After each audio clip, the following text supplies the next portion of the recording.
Hi everyone, my name is Adhya Kasamsetty and I am part of the No Profit organization. The No Profit is an organization that supports social organizations by providing them with web development services. We work with everyone from after-school clubs to other social groups. For more information, you can find us at thenoprofit.org. So I recently came across this quote by Drew Barrymore. In the end, some of your greatest pains become your greatest strengths.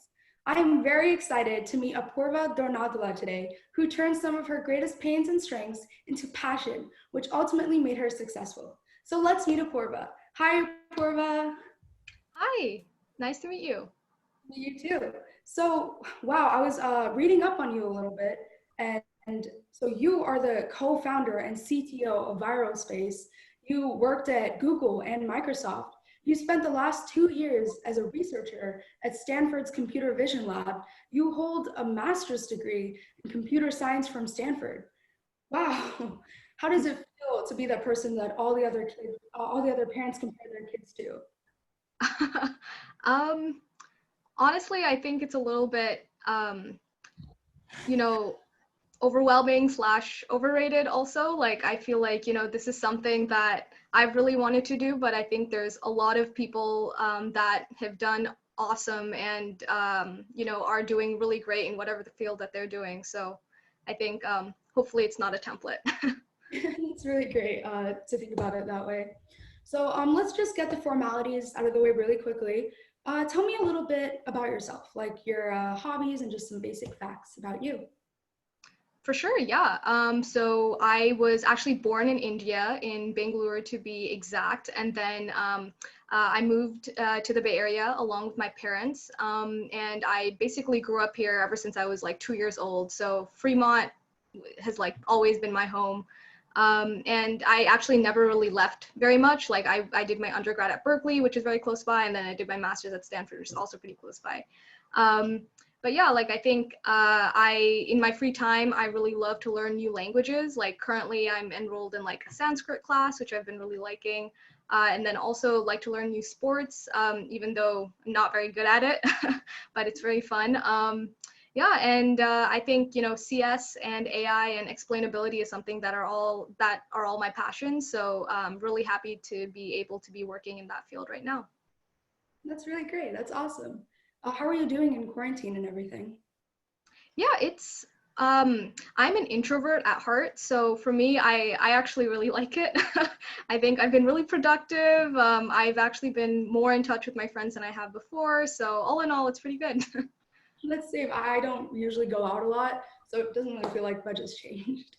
Okay, Yeah, so I think we are though in like a very big bubble though. Like I think, we're very privileged to be, okay and all of that stuff. So thank you to all those healthcare workers that are, in the forefront of all of this.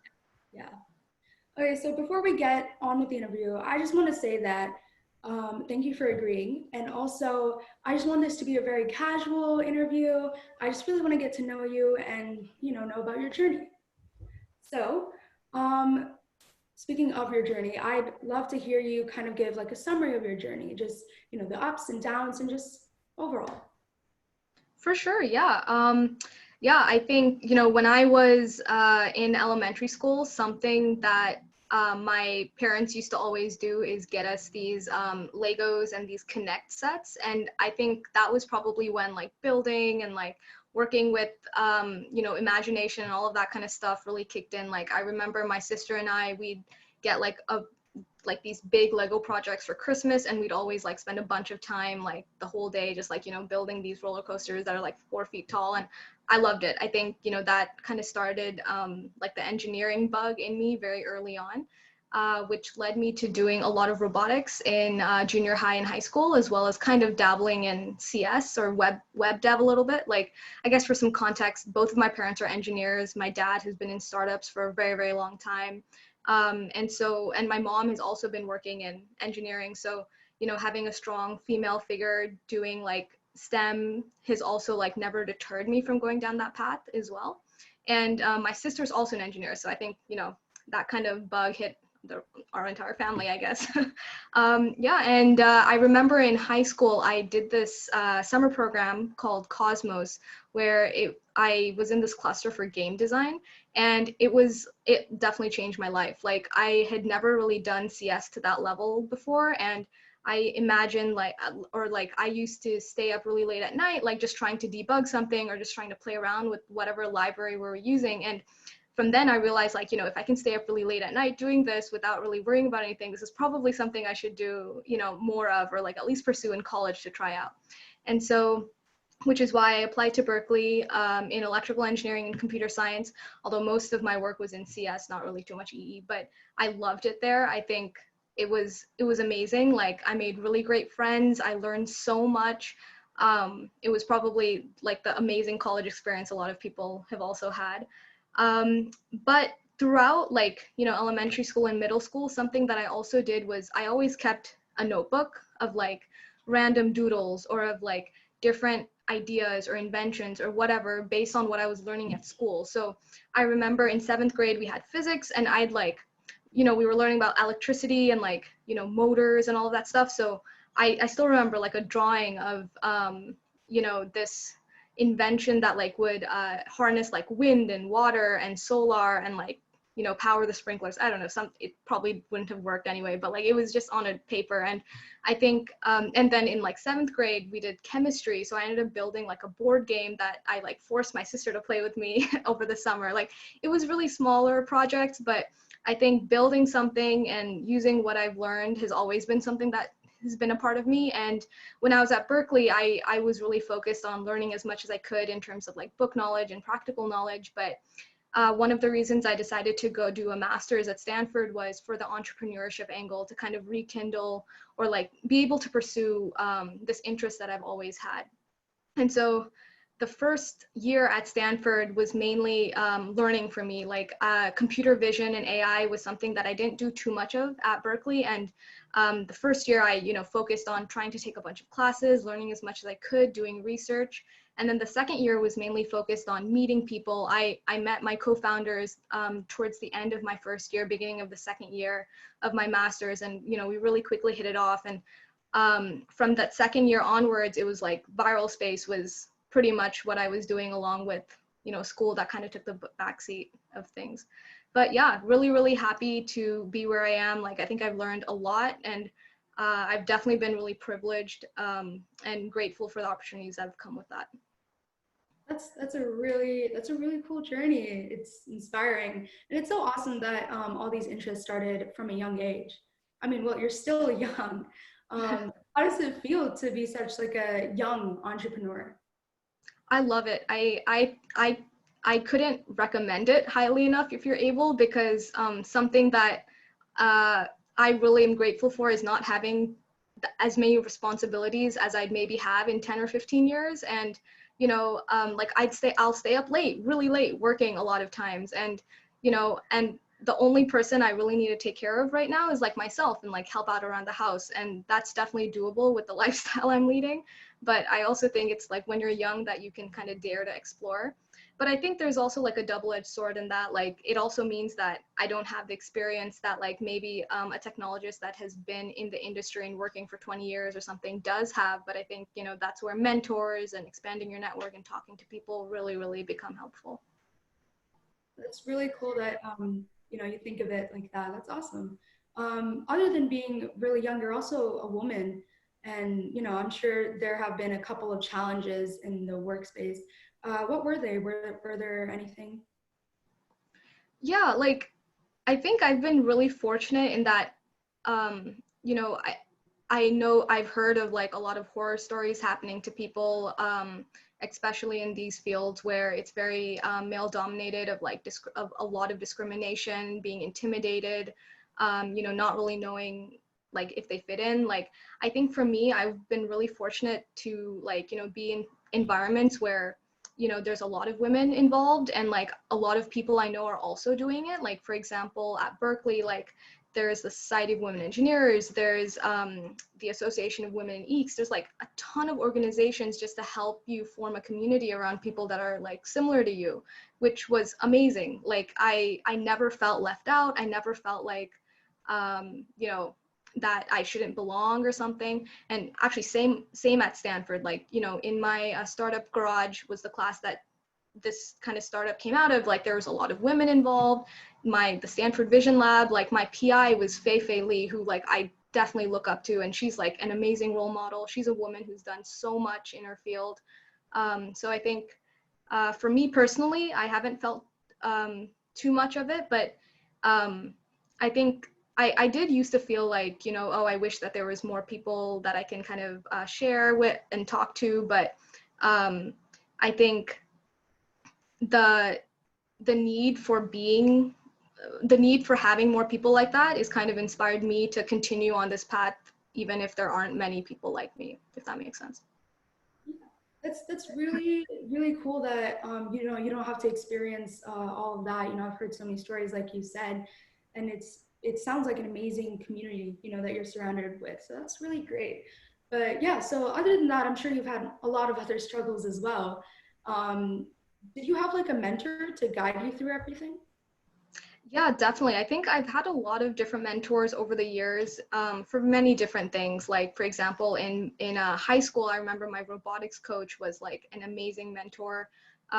He not only mentored the team, but like, you know, we'd actually carpool to I guess like the university out of which we work, and he just had like amazing advice and just very easy to talk to. So if I'm like, you know, I have a question about, you know, anything like school or college or like robotics, like at robotics I was the build lead, so you know, there was a lot of things that I didn't know about, or like especially around like leading a team, and like that I learned from him, so that was really awesome. And same in my when I was at Stanford, there was this PhD student that that I'd be helping out with, or I'd help him with his projects, as well as he'd like mentor the entire lab. And he was definitely a mentor for me when I was at Stanford. Like kind of my first introduction of computer vision was through him. So really grateful for that. And during the startup, what's awesome is that in the Silicon Valley, like everyone is willing to help anyone else almost. Like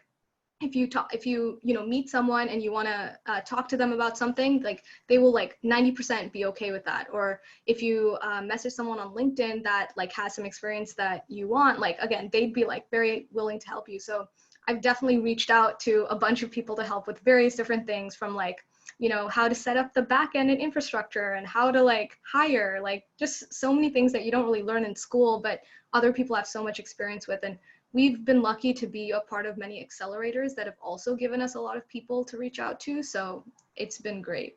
Really grateful for the community. Awesome. That really sounds great. And you know, all the mentors that you mentioned sound amazing as well.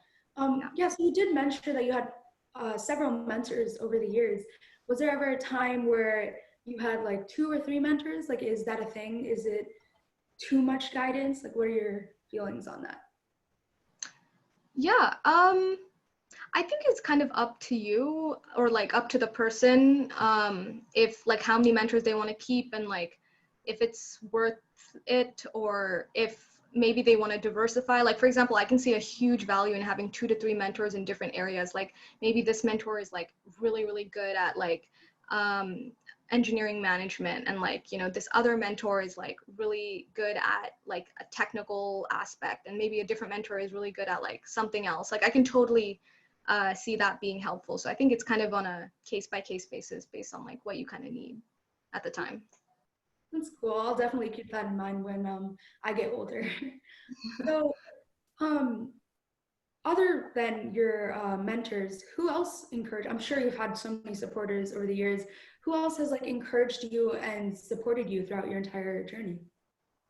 Yeah, like definitely my family. I think I rely on them probably the most. I think they know everything that's going on with my life, in terms of like, you know, I come to them for any questions I have or any challenges, and like even if they don't know exactly you know, what the right answer is, they'll always know someone who can help me in that direction, or like connect me with people. So you know, they've been amazing. And also my friends. Like I think I guess one of the nice things about kind of staying in the same area is like having really strong friendships with, you know, people that you see very often. And they've also been like rocks to me that I can kind of talk to about anything I want to. So definitely family and friends and relatives. I relate to the friends thing. I've been here my entire life as well. And like I have the same friends I've had. Like I was like best friends with them when I was 2, and I'm still like really good friends with them. So it's really great that Totally. you're surrounded by all these people that support you. But as everyone has, I'm sure you have uh, encountered a couple of haters as well. What are some critiques or bullies, people who have doubted you? Yeah. Yeah, let me think about that. I think I've tended to surround myself with really positive people, so I've been lucky to not, run into people who like have that kind of negative mindset. Um, but I think my take whenever like there's something negative or like something that could be a road blocking kind of attitude ends up coming in is like trying to reassess the situation and see if like that's actually true or not, because a lot of times like people say a lot of things like it might not actually be true, and you know at some point there's also I guess some fire on like trying to prove them wrong. So that might just like kind of encourage you even more if you, especially if you disagree.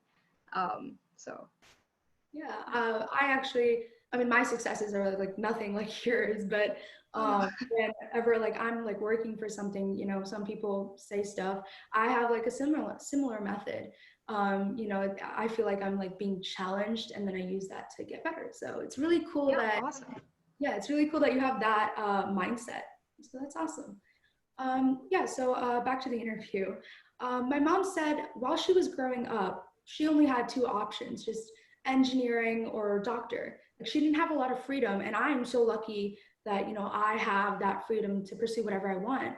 So how was that for you? Did you like also have freedom, or was there kind of like expectations set by like society or whatever? Yeah.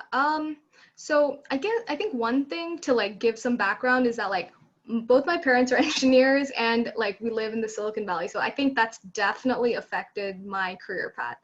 Like, as I mentioned, like, Legos, and like we had a computer at our house, and like seeing chips, and like, all of these things were like very was like just available in my house. Like I remember like the computer had like PowerPoint and stuff like that. Like this was like in 2000. But like it had all of these things that I'd be able to play with, and so I think my exposure to it was just there very early, so it was like very easy for me to gravitate towards it.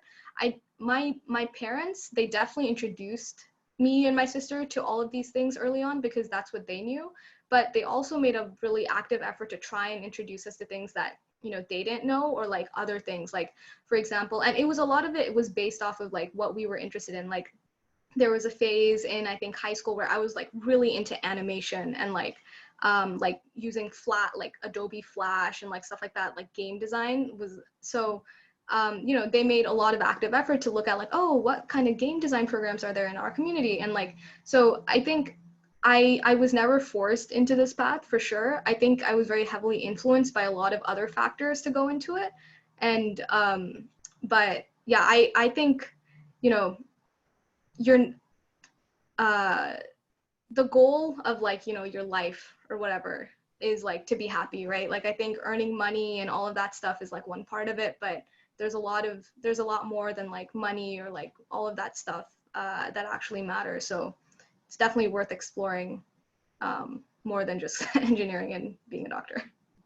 Yeah, that's it's really great to hear that you had that support and freedom. But a lot of kids actually don't have it, and like you said, not everything's about money and success. A lot of kids feel like everything is about grades and school and all of that, but there's so much more to that, and a lot of kids feel pressured by their parents and society to do this and that and get grades, and it's very very bad. It's happening all around us. What are your thoughts on that? And were you ever like that when you were a kid? Yeah, for sure. Yeah, I think growing up in like an Indian household, grades were like very, very important. Like, not gonna lie, like that was a very huge emphasis on everything. And I think um, uh, I think grades are important because they're just one metric for, you know, how much you're learning. But I feel like with the competition happening in schools, like right now, it's just gotten so much worse that like, you know, a B isn't actually a B, you know, and an A is not actually an A anymore. It's like it actually doesn't measure how much you know or you're learning. And so, um, like, I think it makes sense why the emphasis is grades because it seems like colleges and everyone are that's like what they're looking for. But, you know, if you focus on making sure you learn the concept and you learn the actual information, and the grades are just the result of that. And even if the grades don't end up coming out well, I think a lot of what makes you a successful person down the road is how much you take advantage of opportunities that come up wherever you go to college, right? Like, it doesn't matter if you go to maybe a not as well-known college or something, but you end up taking a lot of the opportunities, like doors will just open for you anyway, you know, like it's crazy. And like after a couple years after you're done with college, no one is going to care where you went to school. Like they're gonna what they're going to look at is like what you've done, what your drive is, what your passion is, all of that other stuff that maybe isn't measured by what a grade is. Like, for example, and like I definitely did not have the best grades in high school. Like, I think I had enough to go to Berkeley, but it was not like a 4.0 or anything. And even at Berkeley, it was definitely not like, you know, 4.0 grades. Like, I think a lot of what got me through was just interest in computer science. Yeah, that's really cool that, you know, you never like really had that because it's so prominent right now. And that's a really great way of thinking about it. I totally agree on that. You know, all my friends were all so stressed about our grades. Like I too, especially during these times, it's like there's so much emphasis on grades, but you know, there's so many other routes to success, and it's not just dependent on grades. And you know, grades don't equal happiness. So Yeah, yeah, totally. Yeah, yeah. and like just something I wanted to add to that was you know, just like I guess just the word to like any high schoolers out there, like I definitely think high school is a lot harder than college. I like um you know, in college at least you're doing what you really like, and the grades, the competition doesn't seem as intense as it was at least in my high school. So just hang in there and it definitely gets better. I think you know, high school is just a hard time to be in right now. I'm actually entering high school this year, Oh, so really? Okay. thank you for that. Yeah. Uh, yeah, but back to you. So you mentioned earlier that you know, you got your interest in uh, STEM, yeah, STEM in a very young age with the Legos around the house, and that's really great that you know you got it at a young age. But when did you like figure out like this is because you mentioned you do you know you had other interests. When did you like figure out like this is what I want to do? I want to become an entrepreneur. I want to go further in STEM, all that. Yeah. So I think it was definitely in high school when I did that program that I knew CS was for me. Like I like, you know, it was something that I'd never get tired of doing. It was something that I'd play around with regardless of whatever was going on. Like it was just something that I don't mind spending time with and I was like genuinely interested in. So that's when I knew that like CS was something I wanted to do.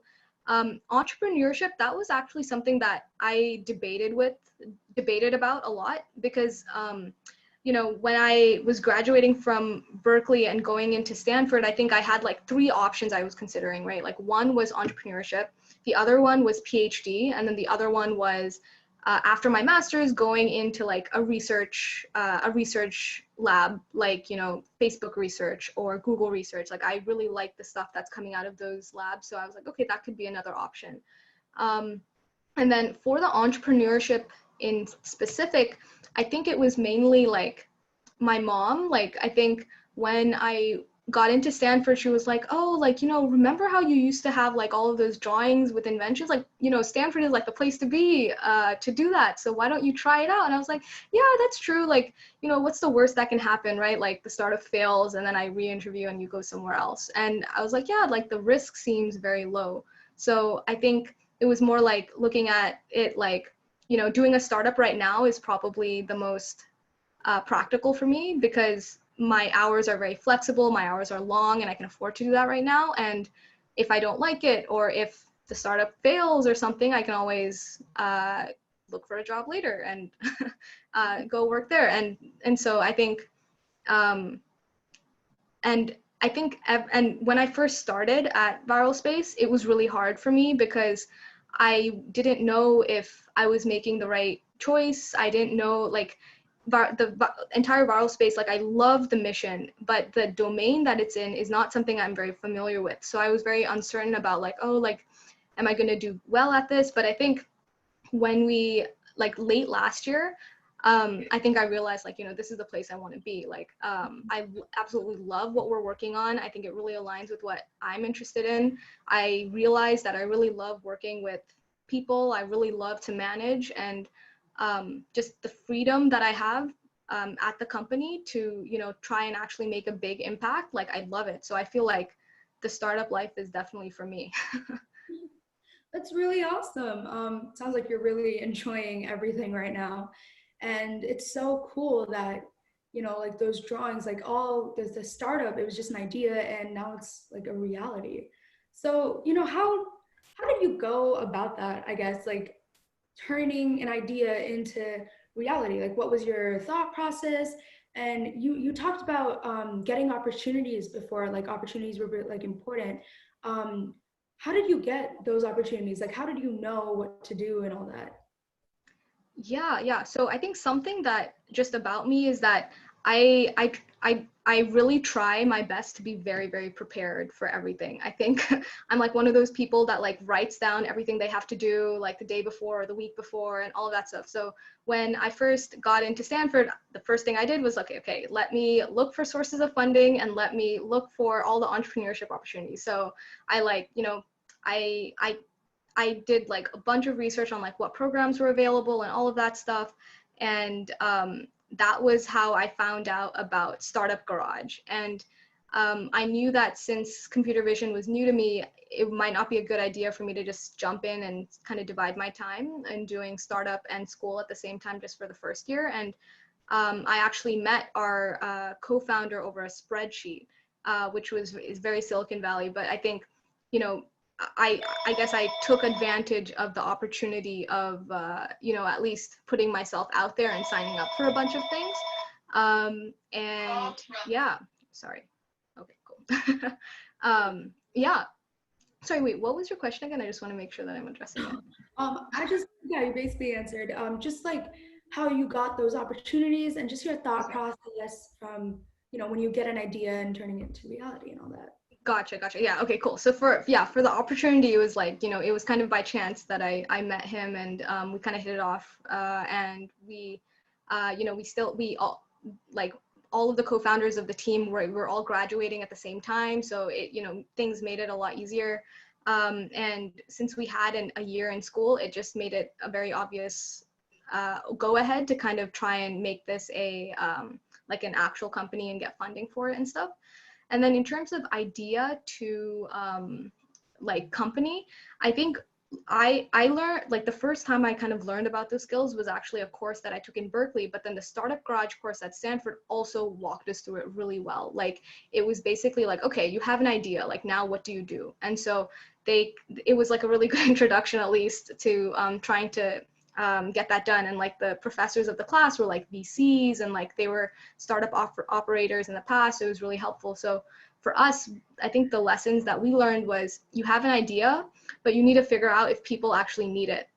Like, it can be an awesome idea and maybe the technology sounds cool, but if no one uses it, it's not going to be a business. And I think something we learned the hard way actually was how to actually go about doing it. Like, it's actually harder than just asking like, oh, hi, would you use this product? Because people are just going to say yes. And so,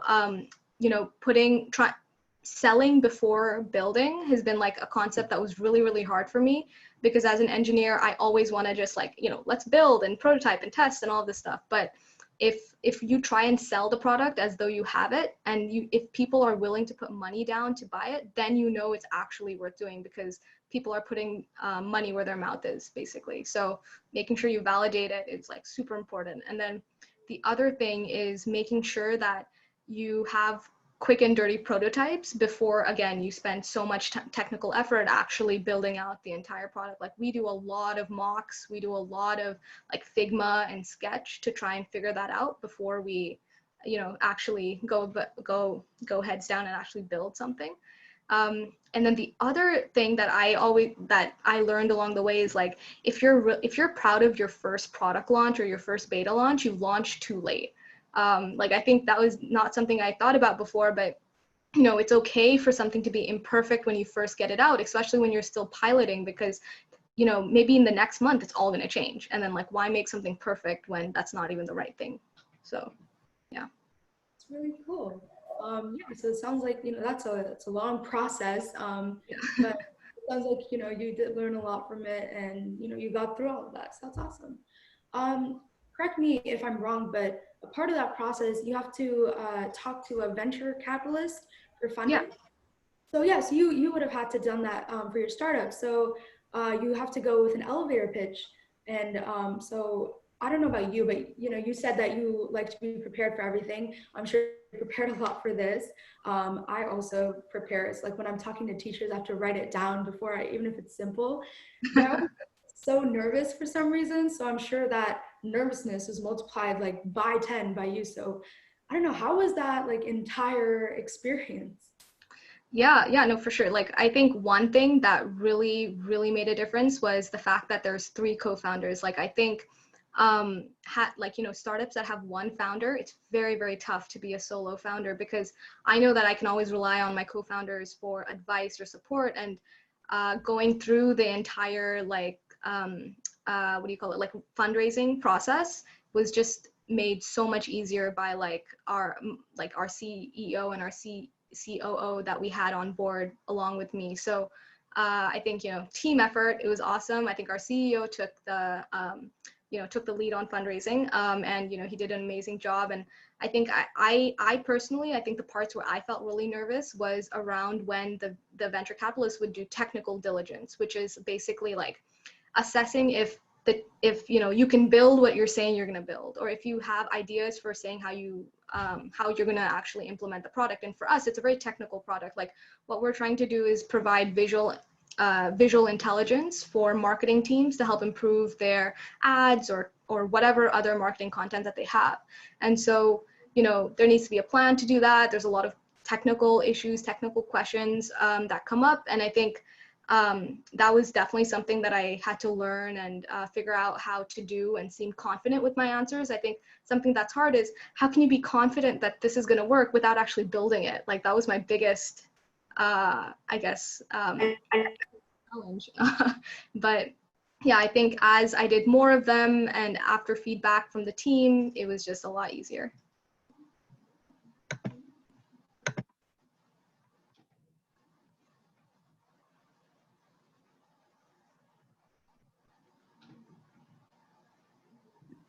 Hello. Yeah, Hello. I can hear you. Okay, I'm so sorry. My laptop just backfired. I didn't hear the last part. Would you mind just answering it again, just like summarizing? Yeah, for sure. Basically, it was mainly the technical diligence, I think, was the hardest part for me. And I think after a lot of practice and doing a lot more research and getting feedback from the team, it ended up getting better. I think we did a lot of practice runs, a lot of pitches. And since we were a part of a lot of accelerators and we had a lot of mentors, like, they also provided really good feedback on our slides and, our pitch and all of that stuff. So it was definitely a team effort. Awesome. I'm really glad that you had your co-founders to depend on and rely on. But overall, that it does sound a bit scary, but it sounds really cool as well. And I'm glad that you got through it, because well, look where you are now. So throughout that whole process and all of your ups and downs and journeys, I'm sure you must have learned a lot, like a lot of lessons. So anything that sticks in your mind, anything that you've learned? Yeah, for sure. I think one thing is, like, I think this might sound really cliched, but nothing beats hard work. Like, I feel like some people are kind of naturally really intelligent, and sometimes learning new skills and things like that come to them very easily. And oftentimes I felt like I'm not that kind of person. Like, I definitely need to study a lot. I definitely need to do my work, and I feel like that's kind of a superpower that I have, like, you know, making sure that I, like, you know, if I work hard, I know that I can do it, or like I have the discipline to actually, do what's needed to get something done. And I think that might seem overrated nowadays with, like, you know, let's do it fast and, like, you know, get it done or something like that. But I think, you know, if you have the perseverance or determination to do something, it'll probably end up happening. And I think another thing that I've realized is that, you know, giving back is just so important. I think throughout my journey, there's been so many people that I've relied on or have helped me. And now I try my best to, like, you know, help other people out, like mentor and volunteer and things like that, because it's just a circle. It just comes back. Like, you got to pay it forward. That's awesome. It's great that you got so much from this entire experience. Yeah, so you mentioned perseverance as a lesson that you learned. And yeah, so was there ever like a time where, you felt like you just couldn't do it and you just wanted to give up? And, how did you get out of that mindset? Yeah, definitely. I think, you know, my when I first got to Stanford, I actually came with the mindset, this was probably the Berkeley mindset, that like, oh, Stanford has grade inflation, it's going to be really easy. Because I thought, like, oh, I probably don't have to work that much to get the grades or something. And that was like, I think I completely missed the point. Like, I think Stanford was actually really hard. I think it was probably the hardest 2 years of my life ever. Like, I think, you know, it was a completely new field. I think research was really hard for me, especially the first year. And I think that was definitely when I was like, oh my gosh, should I like even continue doing this? Like, maybe I'm not good at, you know, AI, and like, I just like should just do something else or something. And it was really hard for me to kind of continue. But I think what I ended up doing was trying to seek the help that I needed, you know, talking to people, spending more time kind of going back to the fundamentals and the basics, talking with like other people in the team I was with, talking to my mentor there, talking to PhD students. And that really, really helped with everything. Like, I think just with, if you give it some time, sometimes things get better. Like, I know that this probably doesn't apply to everything, but for me, I think giving it more time and giving myself more time to learn and get better at it, like, really helped, especially with the second year of my master's, which went a lot smoother. That's awesome. That's I really like that, just wait it out kind of. But you were also like proactive and went to your mentors, which is an awesome like method that you have. So, I'll keep that in mind. But yeah, I'm glad you got through that and, didn't actually give up and you were successful. So I was wondering, do people treat you differently than before, than like after all of your success? I really hope not. I feel like, I personally, I don't think what where I am right now or anything is like success or anything. Like, I don't know. I think everyone's definitions are just so different. Like, um I see my friends, or I see people, or I hear stories about people that are doing amazing things, like whether it's supporting their family, or like, helping their community out with something. And like, they might not be like success stories in the eyes of what today's media is, or in the eyes of like just the general society, but like, they're just as equally as amazing, right? Like, I definitely don't see myself as like, I think I'm really proud of what I've done, and I think I've had a ton of help along the way. And I think the opportunities I've gotten means that I'm very privileged to have gotten them in the first place. But I think I would, I really hope people wouldn't treat me differently. And I don't think I've really felt that as much, as well, which is nice. Yeah, no, I totally agree. Success isn't just about work and stuff. There's so many other things, and it's really great that no one's like treating you differently. I've heard like a lot of cases when someone becomes very successful in like business and everything, like you where you are. A lot of people like, hey, remember me? We sat together in fifth grade in Oh, English. I see. So I have this really cool business opportunity. Yeah, so it's really great, that doesn't happen to you and everything's still the same.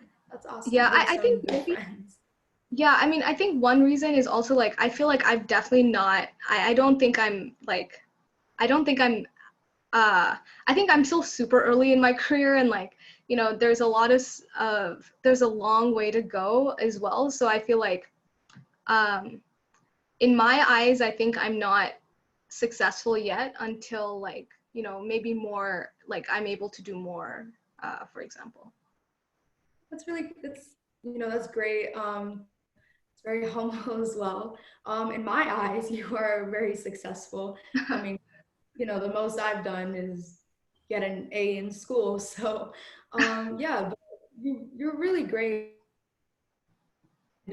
You actually have inspired me, and you're just inspiring in general, especially since you're just so young, I guess, because everyone I see is like really old. And the fact that you were able to get to this position wherever you are at a young age is just it's really cool to me and probably a lot of other kids.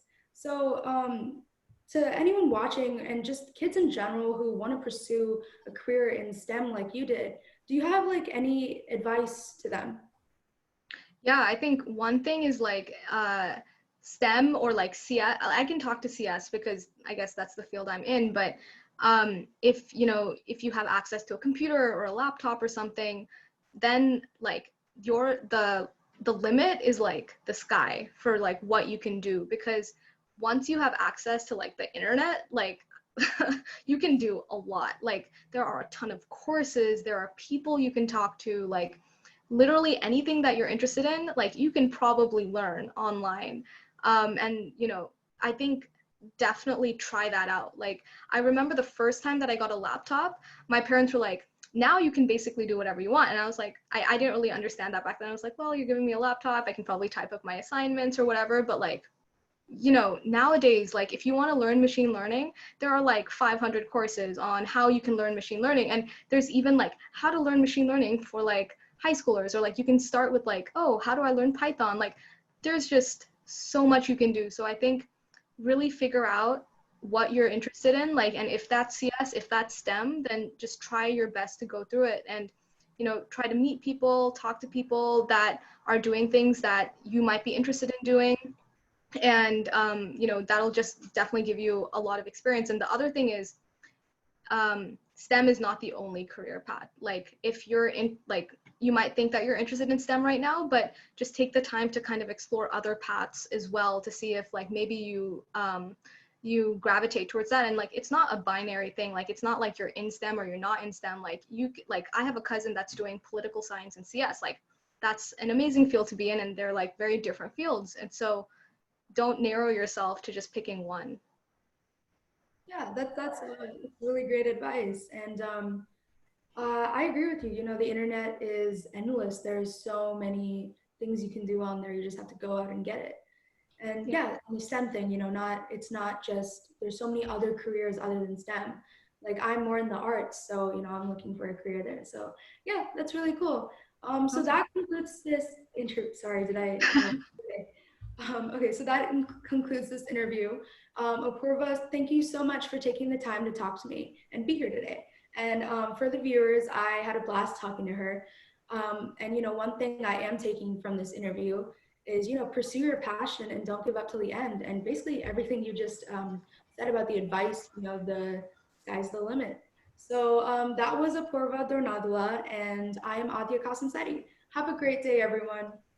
Yeah, okay. And let me just pause it.